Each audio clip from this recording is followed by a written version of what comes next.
Hello friends, हम class 12th के macro economics के कुछ बेसिक कंसेप्ट्स पढ़ रहे थे। ठीक है, तो उसके पार्ट 2 में अब हम सबसे पहले पढ़ने वाले हैं कि इन्वेस्टमेंट क्या होता है और उसके कंपोनेंट्स क्या होते हैं। ठीक है, अब ये इन्वेस्टमेंट क्या है और उसके कंपोनेंट्स क्या है। इन्वेस्टमेंट हमें ये पता है कि हम कहीं पे पैसा लगाते हैं। हम कहीं पे जब पैसा लगाते हैं तो क्या होता है, जब हम किसी चीज़ में अपने पैसे इन्वेस्ट करते हैं तो क्या होता है, उसकी कैपिटल राइज होता है।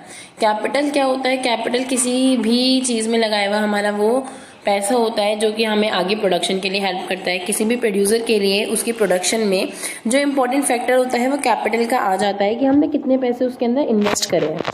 तो वही जो प्रोसेस है कैपिटल फॉर्मेशन का या फिर जो चेंज इन कैपिटल है, ठीक है, ये डेल्टा क्या शो कर रहा है, ये चेंज है। ठीक है, और के मतलब क्या है, कैपिटल। जो चेंज इन कैपिटल शो होता है वो हम इन्वेस्टमेंट के जरिए शो करते हैं। तो चेंज इन कैपिटल क्या होता है, इन्वेस्टमेंट होता है। ठीक, यही जो हमारा कैपिटल फॉर्मेशन होता है इसे ही हम कह सकते हैं कि इन्वेस्टमेंट होता है या फिर चेंज इन कैपिटल। ठीक है, तो हम इसे कैपिटल फॉर्मेशन के नाम से भी जान सकते हैं और इन्वेस्टमेंट के नाम से भी, दोनों ही नाम सेम होते हैं। आपके सामने फॉर्मूला है ही, investment is equals to change in capital. तो चेंज इन कैपिटल कैसे निकालेंगे, वही कितना कैपिटल हमारा साल के लास्ट में था, ठीक है, और कितना कैपिटल हमारे साल की स्टार्टिंग में, मतलब लास्ट में है और साल की स्टार्टिंग में था, उसको माइनस करते हैं। ठीक है, अभी हम आगे देखेंगे इनके अलग अलग, तब आपको फॉर्मूला एक बार क्लियर करेंगे। अभी हम आगे चलते हैं। हमारे जो इन्वेस्टमेंट होते हैं वो दो तरीके होते हैं। एक तो हमारा होता है फिक्स इन्वेस्टमेंट और दूसरा होता है हमारा इन्वेंट्री इन्वेस्टमेंट। फिक्स इन्वेस्टमेंट क्या होता है, फिक्स्ड के नाम से पता है, हमने पढ़ा था, हमारे एसेट्स होते हैं, कुछ फिक्स्ड एसेट्स होते हैं, यानी कि वो कैपिटल जो हमारे फिक्स्ड एसेट्स में लग चुकी है। जैसे हमने कोई मशीन खरीद ली, हमने नई फैक्ट्री डाल दी, ठीक है, तो ये हमारे फिक्स्ड एसेट्स बनेंगे। किससे बनेंगे हमारे फिक्स्ड एसेट्स, हमारी फिक्स्ड इन्वेस्टमेंट से। तो जो इन्वेस्टमेंट हमने फिक्स्ड एसेट्स को कमाने के लिए लगाई है वो हमारी होती है फिक्स्ड इन्वेस्टमेंट। और इन्वेंट्री इन्वेस्टमेंट कौन सी होती है, इन्वेंट्री इन्वेस्टमेंट वो वाली इन्वेस्टमेंट होती है जो इन्वेस्टमेंट फिक्स्ड में नहीं लगी है। हमने रॉ मटेरियल भी तो खरीदा होगा, उसमें भी पैसे लगे हैं। ठीक है, हमारा जो प्रोडक्शन चल रहा है अभी बीच में बिका नहीं है, उसमें भी हमारे पैसे इन्वेस्टेड हैं। और जो प्रोडक्शन हो चुका है लेकिन अभी बिका नहीं है, जो फाइनल गुड है लेकिन वो अभी भी हमारे पास ही रखे हुए हैं, उनमें भी हमारा इन्वेस्टमेंट है। तो इन्वेंट्री में होते हैं ये तीनों, रॉ मटेरियल वाला इन्वेस्टमेंट जो हमने रॉ मटेरियल में खर्चा किया है, जो हमारा अभी भी प्रोडक्शन के प्रोसेस में अभी प्रोड्यूस नहीं हुआ है पूरी तरह, और वो वाला प्रोडक्ट जो अभी हमारे बिके नहीं है, वो सब हमारे इन्वेंट्री इन्वेस्टमेंट में होते हैं। और फिक्स इन्वेस्टमेंट में कौन से होते हैं, जो कि हमने फिक्स्ड असेट्स खरीदने के लिए करें, जैसे हमने परमानेंटली कोई बड़ी मशीनरी खरीद ली है, तो वो हमारा फिक्स इन्वेस्टमेंट होता है। अब हम आगे पढ़ते हैं फिक्स इन्वेस्टमेंट के बारे में थोड़ा सा। देखो, फिक्स इन्वेस्टमेंट में बता चुकी हूँ जो फिक्स असेट्स लेने के लिए होते हैं। अब ये फिक्स्ड इन्वेस्टमेंट इंपॉर्टेंट क्यों होता है, इसकी सिग्निफिकेंस क्या है, तो ये इंपॉर्टेंट इसलिए होता है क्योंकि ये क्या राइज करता है, ये हमारा कैपेसिटी ऑफ प्रोड्यूसर, यानी कि हम एज अ प्रोड्यूसर की हमारी कैपेसिटी कितनी है वो बढ़ा देगा। मान लो मेरे पास अभी एक मशीन है किसी काम को करने के लिए, ठीक है, और उसके बाद क्या होता है कि मैंने अपना फिक्स इन्वेस्टमेंट बढ़ाया और मेरे पास 2 मशीन हो चुकी हैं। तो अगर एक मशीन मेरे को 10 चीजें प्रोड्यूस करके दे रही थी, तो 2 मशीन अब मुझे 20 चीजें प्रोड्यूस करके देंगी। तो इन शॉर्ट क्या हुआ, मेरी प्रोडक्शन की जो कैपेसिटी है वो राइज हो गई। ठीक है, तो फिक्स इन्वेस्टमेंट क्या करता है, हमारे जो प्रोड्यूसर है उसकी जो कैपेसिटी है उसको राइज करता है, और जैसे ही उसकी कैपेसिटी राइज होगी उसके साथ ही क्या होगा, उसका प्रोडक्शन बढ़ेगा। ठीक है, हायर लेवल ऑफ आउटपुट होगा। कैपेसिटी बढ़ी, कैपेसिटी बढ़ते ही आउटपुट बढ़ा, और आउटपुट बढ़ते ही ओवरऑल क्या होगा, हमारी जीडीपी इंक्रीज हो जाएगी। जहां से आउटपुट राइज होगा, ठीक है, आउटपुट ज्यादा होगा तो लोगों को इनकम ज्यादा मिलेगी। ठीक है, यही सब होगा। आउटपुट ज्यादा के लिए उन्हें अब लेबर भी लगानी पड़ेगी, और जब ये लेबर लगाएंगे अपने लोगों को जॉब देंगे तो लोगों के पास पैसा आएगा, और वही पैसा क्या होता है बाद में इकोनॉमी में क्या बनता है, डिमांड बनता है। डिमांड बढ़ेगी तो फिर खर्चा ज्यादा होगा और जीडीपी इंक्रीज हो जाएगी। ठीक है, ये पूरा लंबा प्रोसेस है, हम आगे भी इसको पढ़ेंगे बहुत बार। ठीक है, तो अब देखो फिक्स इन्वेस्टमेंट है। आप फिक्स इन्वेस्टमेंट निकालेंगे कैसे, stock of fixed assets with the producer at the end of the accounting year. जो भी हम गिन रहे हैं, अकाउंटिंग ईयर क्या होता है, वो वाले साल जो हम गिन रहे हैं। अकाउंटिंग ईयर ज्यादातर गिना जाता है कहाँ से, अप्रैल से लेके जो हमारा मार्च आता है ना। जैसे अगर हम इस साल का देखें तो इस साल कोरोना वायरस की वजह से थोड़ा फाइनेंशियल ईयर, अकाउंटिंग ईयर थोड़ा डिस्टर्ब हुआ है, लेकिन हम जनरली क्या देखते हैं कि 1 अप्रैल से लेके 31 मार्च तक का होता है ये। ठीक है, तो जिस अकाउंटिंग ईयर में आप बात कर रहे हो कि कितना इन्वेस्टमेंट किया है या कितना खर्चा हुआ है, उसी अकाउंटिंग ईयर की हमें बात करनी है। उस अकाउंटिंग ईयर का क्या देखना है कि उस अकाउंटिंग ईयर में कितना हमारे पास साल के एंड में है और कितना हमारे पास साल के स्टार्टिंग में था, उन दोनों को माइनस कर दो। मान लो साल के एंड में मेरे पास 5 मशीन आ चुकी हैं, जो कि मैंने हर कोई 1-1 करोड़ की खरीदी थी, यानी कि मैंने 5 करोड़ इन्वेस्ट किया है। ठीक है, साल के एंड में पहले मेरे पास 2 मशीन थी। ठीक है, तो मतलब पहले क्या थी, 2 मशीन ऑलरेडी थी, साल के एंड में मेरे पास 5 मशीन हो चुकी है, यानी कि पहले 2 करोड़ का माल मेरे पास पहले से था जो मैंने मशीन में इन्वेस्ट किया था, और 5 करोड़ का मैंने अब और इन्वेस्ट कर दिया। तो मैंने इन टोटल इस वाले अकाउंटिंग ईयर में कितना इन्वेस्ट किया, 5 माइनस 2 ही तो इन्वेस्ट करा इस वाले अकाउंटिंग ईयर में, यानी कि मैंने इस साल अकाउंटिंग ईयर में सिर्फ 3 करोड़ रुपए इन्वेस्ट करे। तो मेरा फिक्स इन्वेस्टमेंट क्या हो गया, 3 करोड़ रुपए हो गया। तो अगर हमें फिक्स इन्वेस्टमेंट निकालना है तो क्या करना है, stock of fix asset with the producer, producer के पास फिक्स्ड एसेट्स का कितना स्टॉक है साल के अंत में, उसे माइनस कर दो, किससे, उसे माइनस कर दो कि उसके पास साल की स्टार्टिंग में कितना था। तो आपका निकल जाएगा increase in the stock of fixed assets, कि आखिर फिक्स्ड एसेट्स बढ़ा कितना है। ठीक है, और वही है जितना भी स्टॉक ऑफ फिक्स्ड एसेट बढ़ा होगा वही आपकी फिक्स इन्वेस्टमेंट होगी। ये तो सिंपल सी बात है, आपको समझ में आ गया होगा। कोई क्वेरीज हो तो नीचे कमेंट बॉक्स में पूछ लेना। आगे चलते हैं।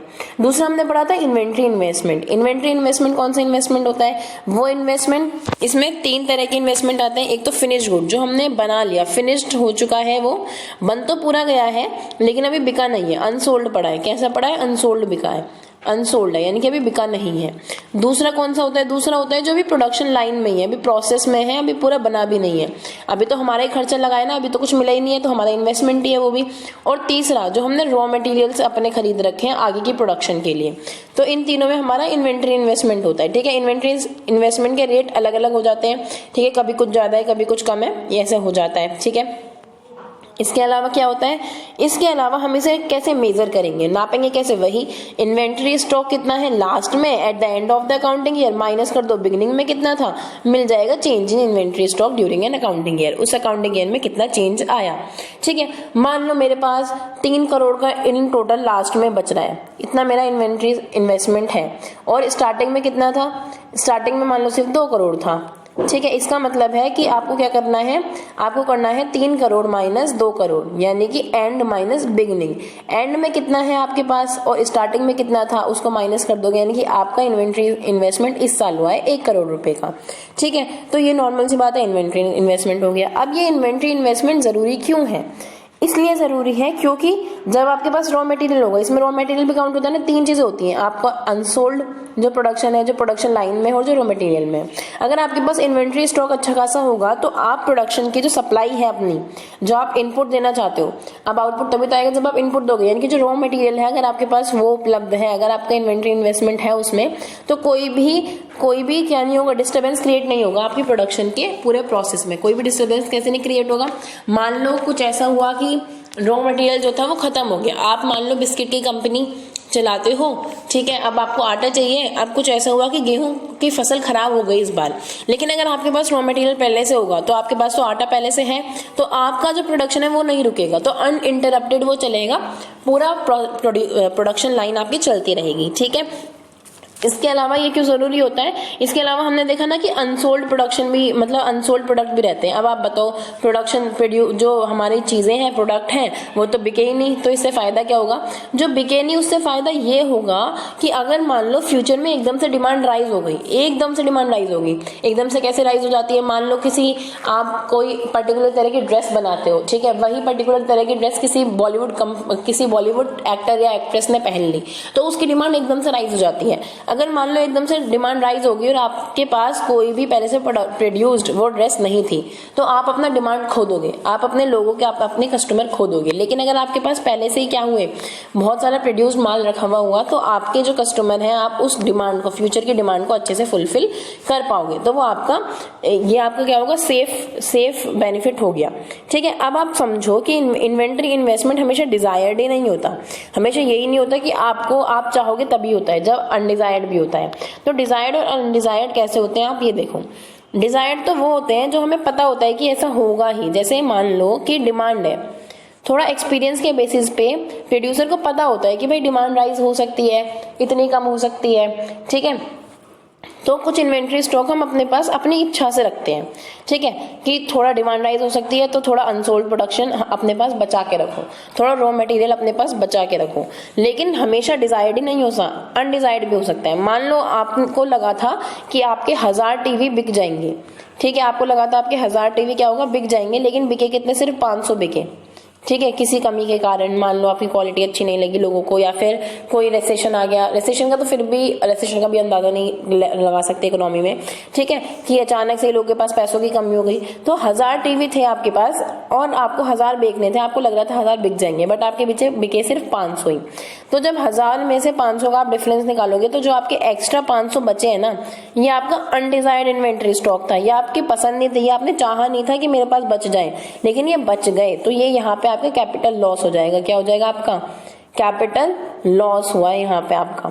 ये तो आपका डिजायर था, वो तो आप मैनेज कर लोगे, आप हमेशा से इतने फीडबैक के साथ, इतने अपने बैकअप प्लान के साथ चलते हो कि इतना तो देखो हमारे पास रहना ही चाहिए। लेकिन जो अनडिजायर्ड रह जाता है, जितना बिकना चाहिए उतना नहीं बिका, या कुछ और दिक्कत हो गई, आपका सामान आपके पास ही रह गया, तो आपको क्या होगा? कैपिटल का लॉस हो जाएगा। ठीक है, आपकी जितनी इनकम हो जानी चाहिए थी वो इनकम नहीं हुई, तो इसलिए आपको कैपिटल का लॉस हो जाएगा। अब यही जो इन्वेस्टमेंट है वो 2 तरह की होती है, ठीक है, ग्रॉस इन्वेस्टमेंट और नेट इन्वेस्टमेंट।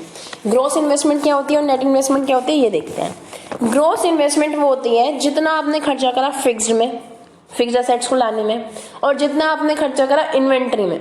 ठीक है, जब आप उन दोनों को जोड़ दोगे, expenditure on the purchase of fixed assets as well as expenditure on the inventory stock during the year is called gross investment.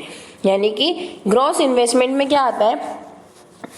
Total आपने कितना इन्वेस्टमेंट किया, भले ही वो आपने कोई फिक्स्ड एसेट्स खरीदे हों अपने नए, या फिर आपके इन्वेंट्री स्टॉक में पड़ा हो, इन्वेंट्री स्टॉक में इन्वेस्टमेंट कराओ, यानी कि रॉ मटेरियल खरीदे, या फिर अनडिजायर्ड स्टॉक रह गया, या फिर क्या किया जो आपका प्रोडक्शन लाइन के बीच में था। ठीक है, तो ये दोनों ही होते हैं। लेकिन अब क्या है इसमें बात, इसमें हम वो नहीं जोड़ते हैं जो आपका क्या है डेप्रिसिएशन को, वो इसमें हम वो भी जोड़ लेते हैं जो आपके डेप्रिसिएशन को कवर करता है। अभी डेप्रिसिएशन क्या होता है ये भी हम पढ़ेंगे। देखो, अब ग्रॉस इन्वेस्टमेंट में क्या आ गया? ग्रॉस इन्वेस्टमेंट में वो सारी चीजें आ गई जो कि आपने एक्सपेंडिचर करा फिक्स्ड एसेट्स में और आपने किया इन्वेंट्री एसेट्स में। ठीक है, इन्वेंट्री जो आपका स्टॉक था, ठीक है, इसमें तो आपका आराम से हो गया। लेकिन ग्रॉस इन्वेस्टमेंट में वो भी ज्वाइन हो जाता है जो आपका डेप्रिसिएशन होता है, जो आपने पढ़ा था कि जब आप फिक्स कैपिटल लगाते हो, आपकी जो मशीन्स होती हैं वो चलते चलते क्या होती हैं, थोड़ी बहुत यूज करने की वजह से खराब हो जाती हैं, तो आपको उस खराब को भी तो रिप्लेस करना पड़ता है। आप अपने पैसे उसमें भी तो लगाते हो, है ना। जब आपकी कोई मशीन है, वो मशीन क्या हो गई, खराब हो गई, तो आप उसे ठीक करवाते हो। ठीक है, आप अपने पैसे उसमें भी लगाते हो, आप उसे रिप्लेस करवाते हो, उसकी जगह दूसरी मशीन लाते हो। अगर मान लो आपके पास 5 मशीन है, ठीक है, आपके पास कितनी मशीन है? 5 मशीन है, 5 में से एक मशीन खराब हो गई, ठीक है, आपको पैसा इसमें भी लगाना पड़ा। तो ये वाला जो पैसा था, आपके नंबर ऑफ मशीन तो उसने नहीं बढ़ाई ना, सिर्फ 5 को मेंटेन करने के लिए आपका पैसा लगा। तो इस ग्रॉस इन्वेस्टमेंट में हम अपना मेंटेन करने के लिए जो पैसा लगता है वो भी जोड़ लेते हैं। लेकिन जो हम नेक्स्ट इन्वेस्टमेंट पढ़ने वाले हैं, नेट इन्वेस्टमेंट, नेट इन्वेस्टमेंट में हम उस मनी को नहीं जोड़ते हैं। देखो, ग्रॉस इन्वेस्टमेंट में आप प्लस देख लो, expenditure on the purchase of fixed asset during the accounting year में फिक्स्ड एसेट पे कितना हुआ और इन्वेंट्री स्टॉक पे कितना खर्चा हुआ, दोनों को जोड़ लोगे तो आपका ग्रॉस इन्वेस्टमेंट निकल जाएगा। लेकिन जब आप नेट इन्वेस्टमेंट की बात करते हो तो नेट इन्वेस्टमेंट में सिर्फ वही आते हैं जितना आपने इंक्रीज किया है, जो आपने रिप्लेस किया है वो इसमें नहीं आता है। जो आपने रिप्लेस किया है वो होता है डेप्रिसिएशन। ठीक है, अगर मान लो 5 मशीन थी, एक मशीन खराब हो गई, तो आपने उस एक मशीन को ठीक करवाने के लिए, एक मशीन को रिप्लेस करने के लिए भी तो पैसे लगाए, लेकिन वो एज आपका डेप्रिसिएशन था। ठीक है, वो आपका डेप्रिसिएशन था, लेकिन वो आप नेट इन्वेस्टमेंट में नहीं जोड़ोगे। क्यों नहीं जोड़ोगे? क्योंकि इसको रिप्लेस करने के बाद भी आपकी 5 में से 5 ही तो मशीन नहीं बढ़ा, तो कुछ भी नहीं। अगर आपने ये कर लिया, उसके बाद आपने 2 मशीन और जोड़ दी, तो इंक्रीज तो वास्तव में सिर्फ ये 2 ही मशीन हुई है, तो आपका नेट इन्वेस्टमेंट इन रियलिटी तो सिर्फ 2 ही मशीन्स का हुआ है। ठीक है, तो ग्रॉस इन्वेस्टमेंट क्या होता है, वो नेट इन्वेस्टमेंट क्या होता है, जब हम ग्रॉस में से डेप्रिसिएशन को माइनस कर देते हैं। ठीक है, आप पहचान कैसे, कभी कभी ना हमें कंसेप्ट तो पता होता है, आप पहचान ना भूल जाते हो, कंफ्यूज हो जाते हो कभी कभी। तो नेट का ये मान लो, नेट में हमेशा माइनस होता है। जब आप कोई नेट वैसे बनाते हो तो नेट में क्या होता है कि एक जाली सी होती है, यानी कि कुछ छेद होते हैं, छेद यानी कि कुछ ना कुछ उसमें से माइनस हो रहा है। ठीक है, तो जब ग्रॉस इन्वेस्टमेंट में से डेप्रिसिएशन को माइनस कर दोगे तब वो नेट इन्वेस्टमेंट बन जाएगा। और आगे भी जहां पे भी आपका नेट का वर्ड यूज आएगा ना कि कुल आपने कितना इंक्रीज किया, कुछ भी ऐसा होगा तो वहां पे माइनस ही होगा, हमेशा याद रखना। तो कोई भी कंफ्यूजन हो तो याद रखना कि नेट यानी कि कुछ जालीदार है, कुछ उसमें छोड़ा हुआ है। तो हो गया हमारा नेट इन्वेस्टमेंट। अब हम देखते हैं डिफरेंस क्या है ग्रॉस इन्वेस्टमेंट में और नेट इन्वेस्टमेंट में। देखो, पहले आप नेट इन्वेस्टमेंट की थोड़ी सी इंपॉर्टेंस समझो, आपको समझ में आएगा कि उसकी इंपॉर्टेंस क्या है। नेट इन्वेस्टमेंट की इंपॉर्टेंस क्या है कि ये असलियत में बताता है आपका राइज कितना हुआ है स्टॉक का। असलियत में राइज क्यों बताता है? ग्रॉस ने तो ये भी बता दिया कि अगर मैंने 5 में मेंटेन 5 करोड़ मतलब 5 मशीन थी, ठीक है, मैंने 3 करोड़ रुपए लगाए, ठीक है, मशीन का इंक्रीज हुआ सिर्फ 2 मशीन बढ़ी और 1 करोड़ किस में लग गया? मेरे डेप्रिसिएशन में लग गया, यानी कि एक मशीन जो इसमें से खराब हो गई थी उसे ठीक करने में लग गया। तो ग्रॉस तो ओवरऑल बता देगा कि भाई तुमने 3 करोड़ रुपए लगाए, लेकिन जब इसमें से इसका डैप माइनस कर दोगे 1 करोड़ रुपए, तब जो असलियत में आपने 2 करोड़ रुपए से 2 मशीनें खरीदी है ना, ये असलियत में नेट इन्वेस्टमेंट होगी। तो नेट इन्वेस्टमेंट की इंपॉर्टेंस क्या है कि नेट इन्वेस्टमेंट वास्तव में बताता है कि आपने कितना कैपिटल को राइज किया है, अपनी वास्तव में कितनी कैपिटल बढ़ा दी। और जितने कैपिटल बढ़ेगी, जितना नेट इन्वेस्टमेंट बढ़ेगा, जितनी कैपिटल बढ़ेगी उतनी ही क्या होगी? आप लोगों को लेबर दे सकते हो, मतलब आपको लेबर की जरूरत पड़ेगी तो आप लोगों को एम्प्लॉयमेंट की अपॉर्चुनिटीज दे सकते हो। और आपको पता है हमारे देश में रोजगार की कितनी समस्या है, तो वो शॉर्ट आउट हो सकती है और हमारी जो इकोनॉमी है वो भी राइज कर सकती है। तो नेट इन्वेस्टमेंट इसलिए जरूरी होता है, यानी कि हमारे जो कैपिटल है वो बढ़ते रहना चाहिए। मेंटेन तो करना ही है, ग्रॉस तो इंपॉर्टेंट है, बट नेट की इंपॉर्टेंट है क्योंकि स्पेशली हमें उसे राइज करना है। अब आगे देखते हैं ग्रॉस में और नेट में डिफरेंस क्या है। ग्रॉस में और नेट में डिफरेंस ये होता है, देखो ग्रॉस बताता है कितने हमने न्यू एसेट बनाए वो भी, प्लस जितना हमने डेप्रिसिएशन में यानी कि रिप्लेसमेंट में खर्चा किया वो भी। ओवरऑल हमारा खर्चा, प्रोड्यूसर को अगर ये पता लगाना है कि मैंने खर्चा कितना हुआ तो वो ग्रॉस इन्वेस्टमेंट निकालेगा। लेकिन अगर प्रोड्यूसर को ये बताना है कि मैंने कैपिटल कितना बढ़ाया अपना, सिर्फ न्यू एसेट्स कितने बढ़ाए, तो वो नेट इन्वेस्टमेंट निकालेगा। ठीक है, तो प्रोड्यूसर का जो परचेज है न्यू एसेट्स का, ठीक है, नेट क्या बताता है? सिर्फ न्यू बताता है, रिप्लेसमेंट को वो हटा देता है क्योंकि हमने डेप्रिसिएशन को ऑलरेडी हम माइनस कर चुके हैं। इसके अलावा ये हमारे रिप्लेसमेंट को नहीं बताता, ये हमारे रिप्लेसमेंट को भी जोड़ता है, ठीक है, इसमें रिप्लेसमेंट जुड़ता है, इसमें रिप्लेसमेंट नहीं जुड़ता है, ठीक है। ये हमारे कैपिटल स्टॉक में न्यू एडिशन को शो नहीं कर पाता कि एक्चुअली न्यू एडिशन कितना हुआ है, सिर्फ न्यू नहीं बताता, ये सिर्फ न्यू ही बताता है कि एक्चुअली आपको कैपिटल बढ़ा कितना है, ठीक है। तो आपको दोनों के बीच में 3 डिफरेंस पता चल चुके हैं। अब हम आगे चलते हैं कंसेप्ट ऑफ डेप्रिसिएशन। एक तरह से बता भी चुकी हूँ मैं आपको डेप्रिसिएशन क्या होता है। डेप्रिसिएशन वही होता है जब आप कोई मशीन है वो आप लंबे टाइम तक यूज करते हो तो उसके बाद क्या होता है, उसकी वैल्यू धीरे धीरे कम होने लगती है। मान लो एक आपने मशीन खरीदी 10 लाख रुपए की, खरीदी कितनी?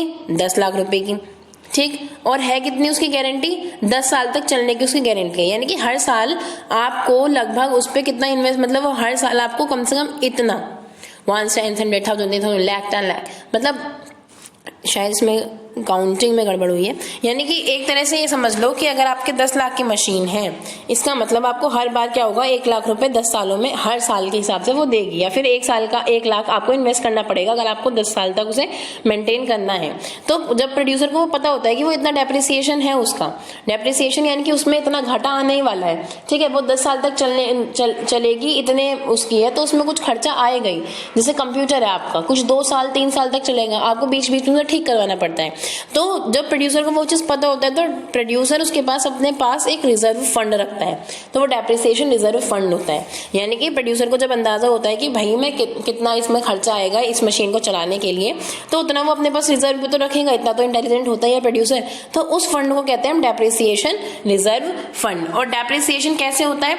डेप्रिसिएशन किस किस वजह से हो सकता है? एक तो नॉर्मल वेयर एंड टियर हो सकता है, यानी कि नॉर्मल आप यूज करोगे तो कुछ चीजें खराब होंगी, जैसे किसी मशीन में जंग आ ही जाएगा, ज्यादा यूज करने की वजह से काला हो ही जाएगी मशीन, तो वो क्या डेप्रिसिएशन, या तो नॉर्मल वेयर एंड टियर हो जाएगा, या फिर कोई एक्सीडेंटल डैमेज भी हो सकता है कि किसी को उम्मीद नहीं थी लेकिन एक्सीडेंटल कुछ हो गया और वो खराब हो गई। तो डेप्रिसिएशन ये 2 तरह का होता है। तो इन्हीं आधारों पर कि वो नॉर्मल वेयर एंड टियर है तो वो एक्सपेक्टेड था, पता था भाई ये तो होना ही है, और अनएक्सपेक्टेड जब अचानक से कोई डैमेज हो जाए जो किसी को उम्मीद ही नहीं थी, वो होता है अनएक्सपेक्टेड ऑब्सोलेंस। अब देखो एक्सपेक्टेड क्या होता है, अगर मान लो कोई टेक्नोलॉजी में चेंज आया तो ये एक्सपेक्टेड होता है, किससे? हमें एक्सपीरियंस से पता चलता है, प्रोड्यूसर को नॉलेज से पता चलता है कि भाई कोई टेक्नोलॉजी इतनी देर तक नहीं चलती, इतने दिनों तक नहीं चलती है, वो आउटडेटेड हो चुकी है, तो टेक्नोलॉजी में चेंज हुआ, ये एक्सपेक्टेड था, तो ये हम डेप्रिसिएशन रिजर्व फंड से सॉल्व कर सकते हैं। या फिर चेंज इन डिमांड भी लोगों की चेंज हो जाती है, ठीक है, तो ये भी प्रोड्यूसर को थोड़ा सा अंदाजा होता है कि कितना कब तक बिकेगा, तो वो उस हिसाब से प्रोड्यूस करता है, तो ये भी एक्सपेक्टेड के अंदर आएगा। लेकिन अगर कभी बाढ़ आ जाए, जैसे मान लो कोरोना वायरस आ गया, किसी को उम्मीद थी, किसी को पता था, किसी के पास इसके लिए स्टॉक था क्या? नहीं था ना। लोग मैनेज कर रहे हैं, ठीक है। कहीं ना कहीं जो प्रोडक्शन में कमी आ रही है, क्यों आ रही है? क्योंकि ये अनएक्सपेक्टेड था। कोई नेचुरल कैलेमिटी हो जाए तो वो हमें नहीं पता होता है, ठीक है। मार्केट के जो एसेट्स हैं वो एकदम से इकोनॉमिक रिसेशन आ जाए, जैसे हमें पता है 2008 में क्या आया था? इकोनॉमिक रिसेशन आया था। क्यों आया था इकोनॉमिक रिसेशन? अचानक से डॉलर की वैल्यू गिर गई थी, हर जगह की वैल्यू गिर गई थी पैसे में, तो पैसे में कमी आ गई थी, ठीक है। जब पैसे में कमी आ गई, डॉलर की वैल्यू नहीं मतलब हमारे रुपए की वैल्यू गिर गई थी, तो हमारे देश में बहुत ज्यादा इकोनॉमिक रिसेशन आ गया था। तो कोई भी डिमांड, कोई भी खर्चा नहीं करना चाहता था, सब अपने पैसे बचाना चाहते थे। तो ऐसी सिचुएशन में क्या होगा? ऐसी सिचुएशन में ये होगा कि वो अनएक्सपेक्टेड था, ठीक है। तो एक्सपेक्टेड तो सॉल्व हो जाता है डेप्रिसिएशन रिजर्व फंड से। अनएक्सपेक्टेड किससे होगा? अनएक्सपेक्टेड होगा इंश्योरेंस से। हम अपने इंश्योरेंस करवाते हैं ना, वो इंश्योरेंस के पैसे, जैसे आपने OMG मूवी देखी होगी, तो वो इंश्योरेंस करवाता है, तो उस इंश्योरेंस की पॉलिसी अलग ही थी कि नेचुरल कैलेमिटी में भाई हम आपको पैसा नहीं देंगे। लेकिन ज्यादातर नेचुरल कैलेमिटी से बचने के लिए या फिर हेल्थ इंश्योरेंस करवाते हैं ना हम लोग, तो वो इंश्योरेंस के जो पैसे होते हैं वो हमें बचाते हैं इस सिचुएशन से, ठीक है। अब देखो दोनों में बीच के डिफरेंस समझ में आ गया कि अगर टेक्नोलॉजी में चेंज हो तो एक्सपेक्टेड है और डिमांड में चेंज हो तो एक्सपेक्टेड है। लेकिन अगर नेचुरल कैलेमिटी की वजह से हुआ या इकोनॉमिक रिसेशन की वजह से हुआ तो वो अनएक्सपेक्टेड है। ये डेप्रिसिएशन का पार्ट है, क्योंकि हमें अंदाजा था पहले से, ठीक है। ये डेप्रिसिएशन का पार्ट नहीं होता, ये कैपिटल लॉस होता है, जो अभी मैंने ऊपर वाली स्लाइड में भी बताया था। क्या होता है वो? कैपिटल लॉस होता है, ठीक है। ये हम डेप्रिसिएशन रिजर्व फंड से ठीक कर सकते हैं एक्सपेक्टेड को, लेकिन अनएक्सपेक्टेड को किससे ठीक किया जा सकता है? सिर्फ इंश्योरेंस से, ठीक है। चलिए हमें समझ में आ गया। इसके बाद जो है आपका, इसके बाद कंजप्शन ऑफ फिक्स कैपिटल और capital loss. Consumption of fix capital तो वही डेप्रिसिएशन हो गया। इसी आधार पर एक और टर्म्स है कंजप्शन ऑफ फिक्स कैपिटल, यानी कि आपने फिक्स कैपिटल को कंज्यूम कर लिया, यानी कि वही डेप्रिसिएशन वाली कंडीशन है यहाँ तो। और कैपिटल लॉस जो डेप्रिसिएशन की कंडीशन में नहीं आता। देखो ये कंजप्शन ऑफ फिक्स कैपिटल कब होता है? जब हम किसी मशीन को, फिक्स एसेट को यूज करते हैं, है ना, तभी तो नॉर्मल वियर एंड टियर वाली सिचुएशन आएगी, है ना। नॉर्मल वियर एंड टियर हो गया, ये सारी चीजें तभी तो होगी जब हम उसे यूज करते हैं। कैपिटल लॉस कब होता है? जरूरी नहीं है हम उसे यूज कर रहे हो, क्या पता फैक्ट्री बंद ही हो, ठीक है, और तभी बाढ़ आ जाए, तो हमें नहीं पता, हम उसे यूज नहीं कर रहे होते हैं। और कंजप्शन ऑफ फिक्स कैपिटल कब होता है? जब कोई नॉर्मल वियर एंड टियर हो जाता है या फिर कोई एक्सीडेंटल डैमेज हो जाए, थोड़ा बहुत तो पता रहता है, ठीक है। लेकिन एक्सपेक्टेड ऑब्सोलेंस वाली सिचुएशन, क्या कंजप्शन ऑफ फिक्स कैपिटल कब होता है? जब एक्सपेक्टेड होता है, जैसे change in demand, change in technology. यहाँ पे क्या होता है? जब नेचुरल कैलेमिटी आ जाए तो हमारा कैपिटल लॉस ही होगा, जैसे अर्थक्वेक आ जाए, आग लग गई, फ्लड हो गया, कुछ हो गया, ठीक है, या फिर मार्केट की वैल्यूज असेट की कम हो जाए, ठीक है, यानी कि रिसेशन आ जाए, इकोनॉमिक रिसेशन। इसको किससे ओवरकम किया जा सकता है? कंजप्शन ऑफ फिक्स कैपिटल को वही डेप्रिसिएशन रिजर्व फंड से, और इसको इंश्योरेंस से। चलो ठीक है, ये हमें समझ में आ गया। अब हम आगे देखते हैं कि क्यों जरूरी है depreciation reserve fund. Depreciation reserve fund नहीं होगा तो क्या होगा? देखो डेप्रिसिएशन रिजर्व फंड भी कहीं ना कहीं हमारे इन्वेस्टमेंट का ही तो पार्ट था, वही जो ग्रॉस इन्वेस्टमेंट में आना था उसमें तो डेप्रिसिएशन जुड़ रहा था। तो अगर डेप्रिसिएशन रिजर्व फंड कम है, यानी कि हमारा इन्वेस्टमेंट की जो अमाउंट है वो भी कम है। इन्वेस्टमेंट कम हुआ तो हमारा आउटपुट कम ही आएगा, आउटपुट कम हुआ तो हम लोगों को एम्प्लॉयमेंट कम दे पाएंगे और इनकम कम होगी लोगों की, क्योंकि आउटपुट जितना ज्यादा होगा या फिर इन्वेस्टमेंट जितना ज्यादा होगा उसी आधार पर हम लोगों को क्या देते हैं? सैलरी देते हैं, उतनी सैलरी राइज होगी, या फिर हम लोगों को एम्प्लॉयमेंट देते हैं, रोजगार देते हैं, और जब लोगों को रोजगार मिलेगा तभी उनकी इनकम बढ़ेगी। अब इनकम नहीं है लोगों की तो ऑब्वियसली डिमांड भी तो वही लोग करते हैं जाके, वही हाउस होल्ड सेक्टर का पार्ट होते हैं। अगर कोई लेबर है मेरी कंपनी में काम कर रहा है तो वही घर जाके एज अ हाउस होल्ड मतलब चीजों में मार्केट में क्या लाएगा? डिमांड लाएगा, चीजें मांगेगा खाने के लिए, ठीक है। तो इनकम की कमी हो जाएगी तो क्या होगा? डिमांड भी कम हो जाएगी। सारे हर जगह देखो एग्रीगेट की बात हो रही है, एग्रीगेट डिमांड कम हो जाएगी। अब फिर डिमांड कम है तो फिर जो मेरा इंड्यूसमेंट टू इन्वेस्टमेंट है, यानी कि जो मुझे प्रोत्साहन करने वाली चीजें थी कि मैं इन्वेस्ट करूं, प्रोड्यूसर भी तो तभी इन्वेस्ट करेगा जब उसे उम्मीद हो कि भाई मेरा सामान बिकेगा।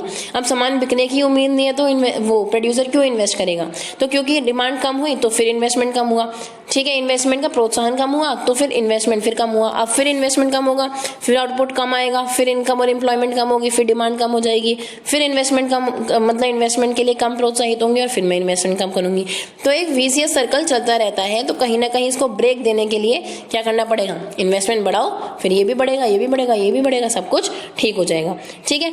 तो हमें समझ में आ गया कि इन्वेस्टमेंट और डेप्रिसिएशन रिजर्व फंड की क्या इंपॉर्टेंस है। आगे चलते हैं। अब आप समझो स्टॉक और फ्लो।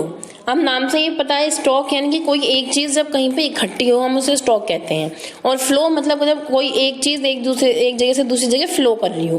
तो स्टॉक वो अमाउंट होता है जो हम किसी एक टाइम में गिन सकते हैं, एक टाइम में। मान लो आज टुडे की अगर मैं बात करूं तो मेरे पास कितना पैसा है मेरे बैंक अकाउंट में इस टाइम, वो गिना जा सकता है, ठीक है। या फिर आज की अगर हम बात करें, स्टॉक की बात करें, तो मेरे पास कितनी वेल्थ है, मेरी संपत्ति कितनी है, उसे गिना जा सकता है। कितनी लेबर फोर्स लगी है कहीं किसी जगह पे, तो उस एक पर्टिकुलर टाइम में उसे गिना जा सकता है कि 4 लेबर यहाँ पे काम कर रहे हैं। मेरे पास कैपिटल कितनी है, या फिर किसी प्रोड्यूसर के पास कैपिटल कितनी है, वो गिना जा सकता है, ठीक है। मनी की क्वांटिटी कितनी है कंट्री में, वो गिना जा सकता है। बैंक में डिपॉजिट कितना है, एक टैंक में पानी कितना है, तो ये सब क्या स्टॉक है, ठीक है। और फ्लो क्या होगा, फ्लो होता है जो क्वांटिटी मेजर करी जाती है एक टाइम ड्यूरेशन में, वो एक पर्टिकुलर टाइम पे नहीं होती, एक पॉइंट ऑफ टाइम पे। ये तो होता है एक पॉइंट ऑफ टाइम पे, और ये होता है ड्यूरेशन पे, यानी कि 5 साल की बात करोगे आप, ठीक है, या फिर पर मंथ की बात करोगे, पर डे की बात करोगे, ठीक है, पर ईयर की बात करोगे, ठीक है। तो ये फ्लो क्या होता है, एक ड्यूरेशन में, आप एक टाइम के दौरान की बात करते हो, किसी एक टाइम की नहीं, टाइम के दौरान की बात करते हो, ठीक है। तो फ्लो होता है जब आप किसी ड्यूरेशन की बात करो, स्टॉक होता है जब एक पर्टिकुलर टाइम की बात करो। दोनों के बीच में डिफरेंस देख लेते हैं। ये पॉइंट ऑफ टाइम की बात करता है, ये ड्यूरेशन की बात करता है। इसका कोई टाइम डायमेंशन नहीं होता, सिर्फ एक पॉइंट की बात होती है। इसका टाइम डायमेंशन होता है जैसे per month, per year, per hour, ऐसे, ठीक है। अगर स्टॉक ज्यादा होगा तो फ्लो ज्यादा होगा, और अगर फ्लो ज्यादा होगा तो स्टॉक ज्यादा होगा। ये दोनों इंटरकनेक्टेड है। अब हम पढ़ते हैं कि ये इंटरकनेक्टेड कैसे हैं। चलो देखो, अगर आपने फ्लो ज्यादा किया, आप डिपॉजिट करते हो पर मंथ बैंक में अमाउंट, ठीक है, ये पर मंथ की बात हो रही है, इसलिए क्या है, फ्लो है, ठीक है, ओके। आपने फ्लो क्या करा, डिपॉजिट करा अमाउंट, तो ये यहाँ पे बैंक में क्या हो गया, स्टॉक हो गया, जो आप किसी भी एक दिन में गिन सकते हो कि 2018 1 जनवरी को मेरे पास इतने पैसे हैं अकाउंट में, मेरे सेविंग अकाउंट में। अब जितना आपने इन्वेस्ट करा होगा, जितना आपका स्टॉक होगा, उतनी फिर आगे की फ्लो का, आगे का फ्लो क्या है कि आपने पैसे कितने निकाले। तो स्टॉक और फ्लो एक दूसरे पर डिपेंड करता है। फ्लो ज्यादा होगा यानी कि आपने ज्यादा डिपॉजिट किया होगा तो ज्यादा स्टॉक होगा, और जितना ज्यादा स्टॉक होगा फिर आगे का फ्लो भी उतना ही ज्यादा होगा कि आप उतना ही निकाल सकते हो। तो स्टॉक और फ्लो एक दूसरे पे क्या करते हैं, डिपेंड करते हैं। तो नॉर्मल सी बात है, आपको समझ में आ गया होगा। अब हम आगे चलते हैं, जो कि हम देखेंगे कि सेक्टर की इकोनॉमी, मतलब 4 सेक्टर इकोनॉमी क्या है, इकोनॉमी के 4 सेक्टर क्या क्या है इंपॉर्टेंट। तो इकोनॉमी में मेनली 4 लोग होते हैं, या तो हाउस होल्ड होते हैं, यानी कि हम जब खर्चा करते हैं, लोग तो सेम ही है, लोगों के रोल चेंज होते हैं। जब वही लोग घर में हैं, खर्चा कर रहे हैं, खाना पीना खा रहे हैं, वो हाउस होल्ड है, ठीक है। जब वही लोग किसी प्राइवेट कंपनी में जाते हैं या फिर खुद की कंपनी है किसी की, तो वो प्रोड्यूसर सेक्टर की तरह काम करते हैं। अगर कोई लोग हैं जो कि गवर्नमेंट सेक्टर में काम करते हैं, यानी कि एज अ इंस्टीट्यूशन वो काम करते हैं, तो वो गवर्नमेंट सेक्टर में आ जाते हैं। और जब हम एक्सटर्नल सेक्टर की बात करते हैं, तो ये इतना तो हो गया हमारे इंटरनल सेक्टर, हमारी इकोनॉमी के अंदर की बात हो गई, और ये हो गया बाहर का सेक्टर। तो इकोनॉमी में जब हम किसी भी चीज को काउंट करते हैं, तो ये 4 सेक्टर हमारे लिए इंपॉर्टेंट होते हैं, हाउस होल्ड, प्रोड्यूसर, गवर्नमेंट और एक्सटर्नल सेक्टर। अब देखो किसका क्या क्या काम होता है। हाउस होल्ड सेक्टर के पास क्या होते हैं, फैक्टर होते हैं प्रोडक्शन के। अब देखो, वैसे तो हाउस होल्ड है और वैसे सारे प्रोडक्शन के फैक्टर इसके पास है। क्या क्या है, land, labour, capital, entrepreneur. Land होती है, ठीक है, किसी आपने 9th क्लास में पढ़ा था कि किसी भी चीज, किसी भी प्रोडक्शन के लिए लैंड चाहिए होती है, ठीक है, उसके लिए लेबर चाहिए होगी, लोग काम करेंगे उसमें। कैपिटल चाहिए होगी, भाई पैसा तो लगाओगे, वरना लैंड का खाली का क्या करोगे, या फिर खाली लोगों को क्या करोगे अगर तुम पैसा नहीं लगाओगे, ठीक है। और क्या चाहिए, एंटरप्रेन्योरशिप, यानी कि ह्यूमन का माइंड, कोई मालिक चाहिए जो आपको रूल करे, आपको बताए, रूल नहीं करे मतलब रूल नहीं कर सकता, बट आपको इंस्ट्रक्शंस दे कि भाई तुम्हें करना क्या, इस लैंड का, लेबर का, कैपिटल का, एंटरप्रेन्योर का। यही सब लोग क्या होते हैं, हाउस होल्ड तो होते हैं, यानी कि ये जो लैंड जिसकी होगी, ठीक है, वो हाउस होल्ड, यानी कि कुछ ना कुछ खर्चा करता होगा, हाउस होल्ड का पार्ट होगा। लेबर, जो लोग काम कर रहे हैं वो भी हाउस होल्ड का पार्ट है, ठीक है। जो लोग कैपिटल लगा रहे हैं, जहां से कैपिटल आ रही है, वो भी हाउस होल्ड का पार्ट है। जैसे कुछ लोग क्या करते हैं, जैसे जमींदार होते हैं, वो पैसे ही देते हैं और फिर उसके ऊपर जो क्या होता है, जो ब्याज लगता है, उससे अपनी कमाई करते हैं, तो वो भी हाउस होल्ड होता है, ठीक है। और एंटरप्रेन्योर, जो खुद मालिक है, वो भी जाके खर्चा तो कहीं करता ही होगा। तो हाउस होल्ड सेक्टर से हमें क्या मिलते हैं, 4 फैक्टर ऑफ प्रोडक्शन मिलते हैं, ठीक है। प्रोड्यूसर सेक्टर क्या करता है, गुड्स एंड सर्विसेज बनाता है और लोगों को सर्विसेज प्रोवाइड करता है। गवर्नमेंट क्या करती है, एज अ वेलफेयर एजेंसी भी काम करती है।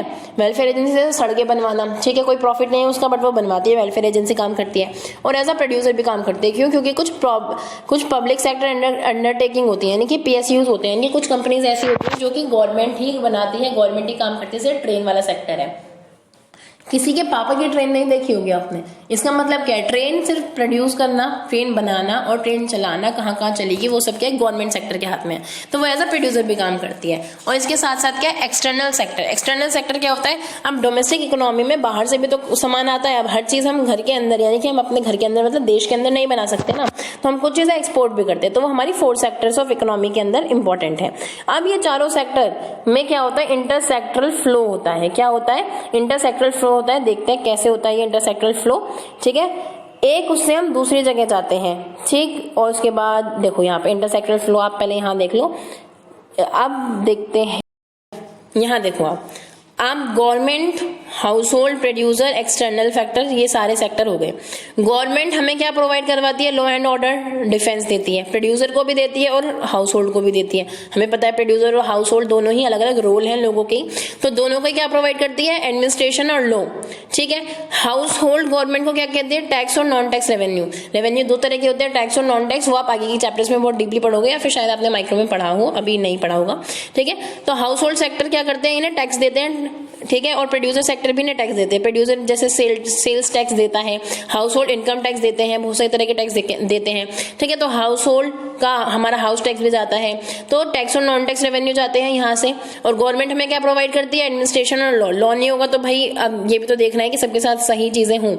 हाउस होल्ड इन्हें क्या देखते हैं, फैक्टर ऑफ प्रोडक्शन देते हैं प्रोड्यूसर को, लैंड, लेबर, कैपिटल, एंटरप्रेन्योर। ठीक है, और प्रोड्यूसर हाउस होल्ड को क्या देते हैं, कंजप्शन की चीजें, गुड्स एंड सर्विसेज देते हैं। ठीक है, ओके, समझ में आ गया।